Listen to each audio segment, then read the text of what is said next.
Hi guys, it's Sabrina from the British Blacklist, and I'm just gagging, I'm smiling and happy to see you guys. How you feeling? Good. Right, You liking this junket life, talking and talking and talking. So I'm stressed because I can't say anything about anything, but I need to know everything that you lot can say. So first of all, just down the line, can you tell me about your characters, what their names are and what they do in the world of Supercell? My character's name is Tazer, and he leads a gang of young boys who are quite naive, so they're very, they are young boys, isn't it? And they're just trying to make their way in the world. They really don't know how to do it, and you can see that in certain scenes. But you go on their journey, and Tazer uses his powers to use that to their advantage. So. Yeah, I play Sabrina. She's a nurse, nurturing, caring, mother figure to her younger sister. And she's Why'd you point at me? I'm not bringing at you. I'm joking. And she's just navigating life, wanting to work her way up in her career and just kind of do better in life. And then obviously she acquires these powers. She doesn't want them, so they're a hindrance to her. So it's just following that story and seeing how she navigates that. Okay. I play Rodney. I'm a bit of a local lout, sort of cheeky chappy, drug dealer, but he's got a lot of heart, and he sort of wears his heart on his sleeve, and he kind of uses humour and I guess sort of this affable sort of presentation of who he wants people to see him as a master to hide what he's actually feeling. But yeah, it was a joy to play. So how did you guys hear about Supercell? Was it through the grapevine or was it agents like, this is it, you got to go for it? I saw Rapman's post about it when he got a green light, and I sent it to my agent as soon as possible. I'm pretty sure you did. Yeah, No. So I'd done that, but then I didn't get anything back from my agent. Neither did I. And then Sheila Naughtley, who's a producer on the show, she's a really great friend of mine. Big up, Sheila. She was the one who was able to get me in the room. Okay. Yeah. I just heard somebody was auditioning, and I was like, "Yo, you didn't tell me about this," to my agent, and then we got in the room that way.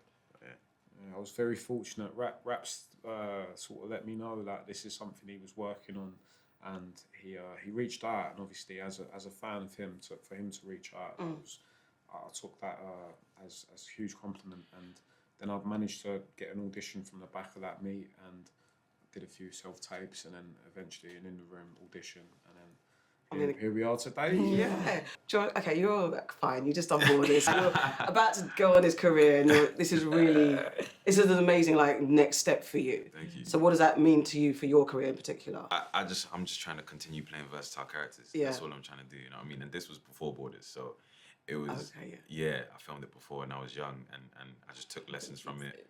And younger, sorry. And I took lessons from it, and we keep building from him, and I just want to keep on touching different facets of life and challenging myself, so yeah. And then for Nadine and Calvin, both of you, I've watched your journeys, and it's these two are so talented, I want to see you in more projects, taking the lead role, so I'm excited to see you, Josh, but super excited, especially for you two, because I think since I launched the British Blacklist, it's been, come on guys, see these guys' talents, so seeing you guys, how does it feel? Because the journey isn't always smooth for actors, and where though you're super talented, you don't always get the roles necessarily that really put in the right light, and I think this is one of the projects that could do that for you two. How do you two feel about being in this particular series?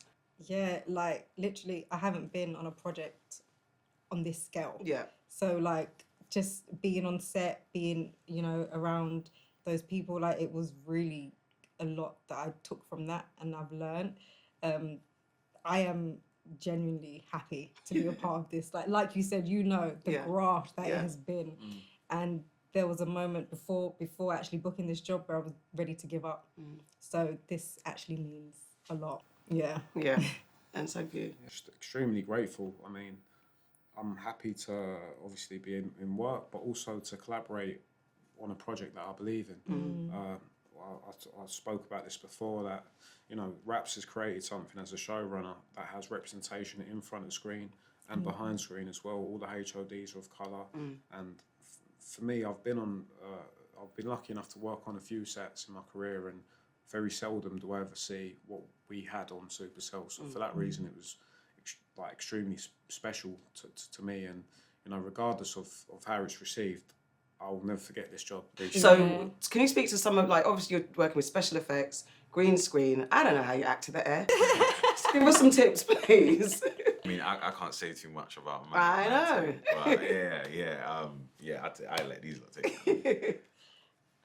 Well, I kind of looked at a lot of references, people that had done it before, you know.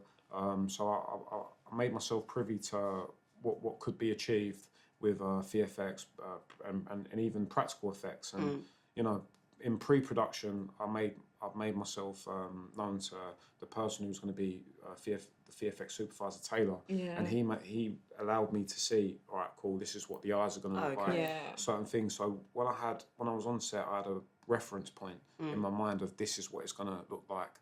But ultimately, it's just like anything, it's imagination, you know. I think just playing in it, being able to kids. play it. Being big kids is true. So what was the most possibly challenging? How did you get yourself out of those challenges, and how did you guys lean on each other for support? the most challenging, to be honest, I found the most challenging reshoots. Okay.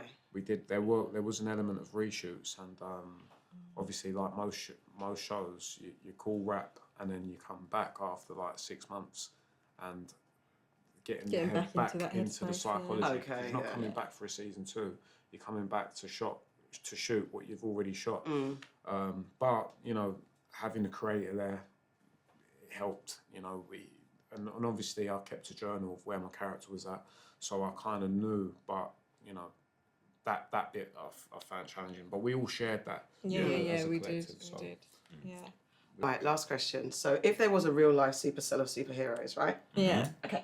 And they said there's one more space, but only for a human. Yeah. So you ain't got no superhero skills. Yeah. What would you put forth as the reason why you, with your non-superhero self, should be part of this superhero cell? I would say, I'll be real. Don't choose me.